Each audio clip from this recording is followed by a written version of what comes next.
Donc la suite de la vidéo, c'est l'année dernière, j'avais la bâche de courgettes, de melons et de potimarron ici. Vous voyez, j'ai déplacé la bâche, je l'ai mis tout là-haut.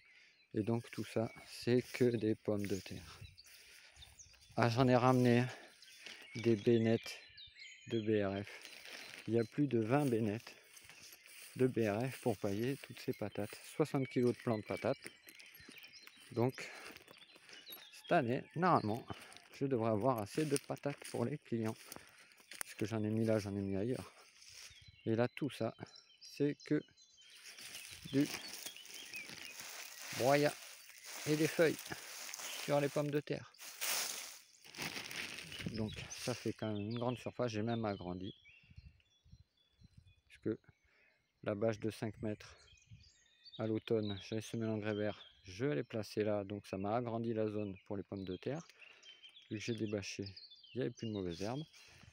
Donc là, vous voyez que les pommes de terre commencent à sortir. Je les ai mis tôt, mais s'ils gèlent, ça risque rien.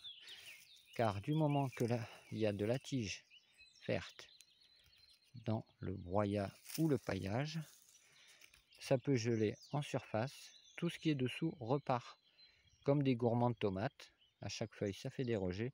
Donc la patate ne gèle pas. Donc une année, jusqu'au mois de mai, ça avait gelé 3 fois. Elles arrivent à cette hauteur, elles gèlent. Elles arrivent à cette hauteur, elles gèlent. Car je les ai mis au 24 mars. Donc, c'est pas un problème s'ils gèlent. Seulement si on met une couche d'au moins 10 cm de broyat qui protège le départ de la tige. Donc ça peut geler, tout ce qui sort gèle, tout ce qui est dessous est protégé et rejette. Donc voilà. Et j'ai eu de très bonnes récoltes malgré 3 fois les plants gelés. Mais ça m'avait fait des pieds énormes puisque chaque petite feuille m'avait fait, vous voyez, un petit gourmand au niveau de la feuille. Donc là, le haut, il a gelé un peu, mais pas trop, vous voyez. Petite gelée matinale. Mais c'est pas un problème, car toutes les feuilles, les tiges en dessous, va rejeter et va me faire des pieds énormes. Donc vous voyez, ils n'ont pas tous gelé, il y en a quelques-uns. Là par exemple, qui ont eu un petit coup de froid léger, mais ça va. Donc tout ça, c'est des pommes de terre.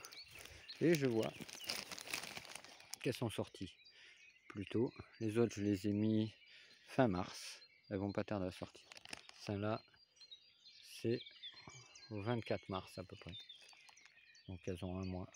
Et mon engrais vert, le triticale et tout, il est pas mort.